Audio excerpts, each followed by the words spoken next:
Okay, so for the record, at the moment, I'm using a 1/8 bit to make these drain holes in the frame.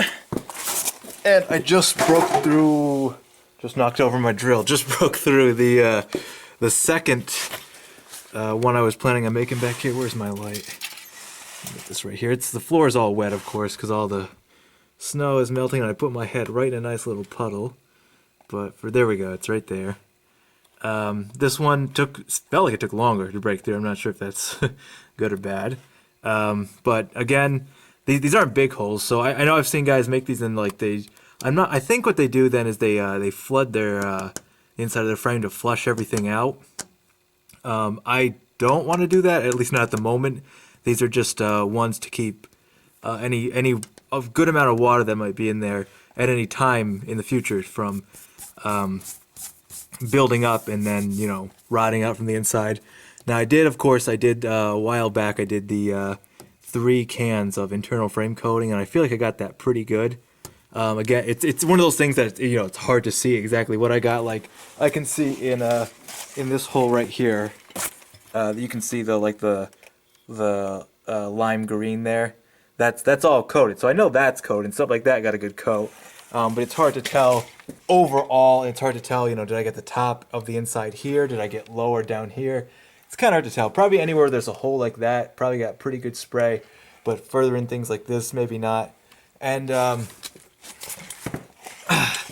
mean, this isn't like the fix-all solution, but I was recommended by a guy who knows a lot about Jeeps to do this. He recommended it twice. Like, yeah, you should definitely do this. It's a good idea. Like I said, I looked up on Wrangler forums. I'll try to link that in the description of this video of that plenty of people have done this. You know, this is a common problem. But for now, I'm just gonna leave these small holes, the 1/8, alone for now. I'm gonna go do the other side, of course, and then I'm gonna blow the whole thing out. But in the future, these might become bigger holes to actually get all the crap that might be out of there. Because I know when I stick my finger in a hole like that one right there, I can feel some of the crap that's in there. So this side's, I'm satisfied with this for now. I'm gonna go drill the other side, and when I'm done with that, then I'm gonna take the compressor and give it a real good blow through and see if I can get any liquid to come out. If it doesn't, I suppose that's a good thing. Assuming, like, I can just put my finger in here right now, and I think you can hear that. There's crap. There's like sand, loose flakes of chunky metal. It's just, you know, it sucks. There's a good amount in there, but at least if there's no water, that's a good thing. And just like, oh man, it just you get this mental picture when you're, let's see this.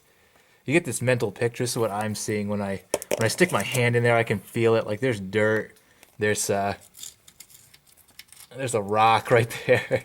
It's just like, man, how does this stuff get in here? I know, you know, prior to my ownership, this Jeep went through some abuse, but even on like regular Jeeps that are well maintained, somehow shit still gets in there. But I'm just doing the best I can. This isn't like the ultimate fix-all solution to the problem. They'll never have an issue, but it's definitely you know, it's better than doing nothing.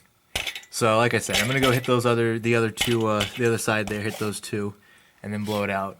Okay, so I need to make note real quick that I'm on the driver's side, which is incidentally the side that got patched, and I was sort of expecting this, but the last, granted I was on the upper side of the frame there, closer to the grill, or the engine, and now I'm on the lower side, near the lower control arm and the upper arm mount, and I just drilled through this. Now the last hole I just did on the upper side, actually completely diagonal from this side, that took a while. That took a lot of effort to drill through that.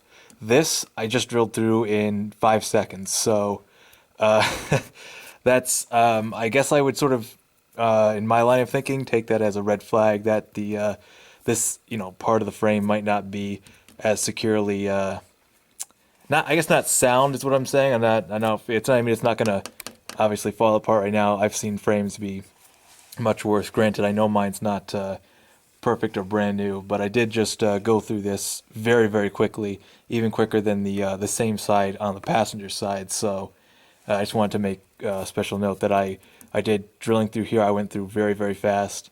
So in the future, if I do something here, I should be careful with that and just maybe, I mean, right now I'm not going to make this bigger, but I'm just mulling over to myself just to keep in mind that I did go through this part really quick. Okay, so I had to take a little break because my drill battery died. But I charged it all up and I came back and I finished drilling the final hole. I would say this one was about as difficult to drill as the adjacent side on the upper part. It felt, I mean, it took a while to drill through. So I don't know if it's thicker up here as opposed to down there or what, but it did take a while to drill through this. I had to sharpen my bit twice. But yeah, the hole's drilled. Now I know these are incredibly small holes. During my while my drill was charging, I went back to check up on that form and I looked at another one, and the guys who have drilled frame holes have made, much bigger holes, like holes at least like that big, and that was to get all the crap out of it. And they also would take power washers and they washed out the entire frame.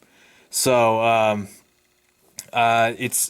this is going to be good for me to keep any, nothing will hopefully get, no large amount of water will sit here, but these are more like starting points, and after I've thought about it a little more, I will probably end up making holes about that size and doing the same thing. Right now is a bad idea because we're at the end of winter and it's cold and I don't need anything freezing in here.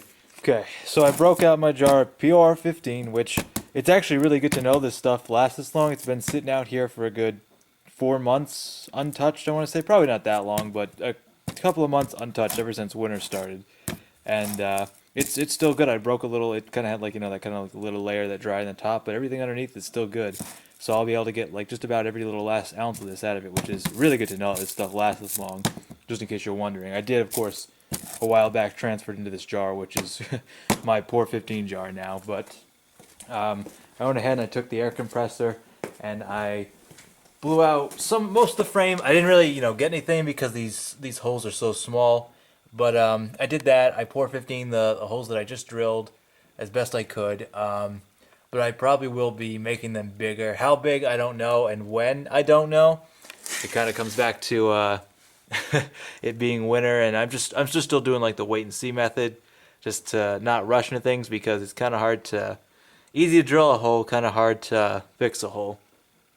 But yeah, it's pretty much going to be it for me today for this. I'm not going to be doing the fenders to drill the holes there because it's kind of hard to get the drill in with the tire in, and I'm just too lazy to take the tire off. That's what I'm talking about with winter. It's what it does to me. It makes me lazy. But spring is coming soon, and for these, I got a whole nother plan for these. I mean, this one's already it's not shot, but it's not good enough to just drill the hole to drain it anymore. It's it's already got the hole here. I'm sure if I stuck my finger through this right now, it would go pretty much right through. So like I said, I had that plan for these, which I'll talk about more in the future. But the plan I got for these is a pretty good one, so I'm not too worried.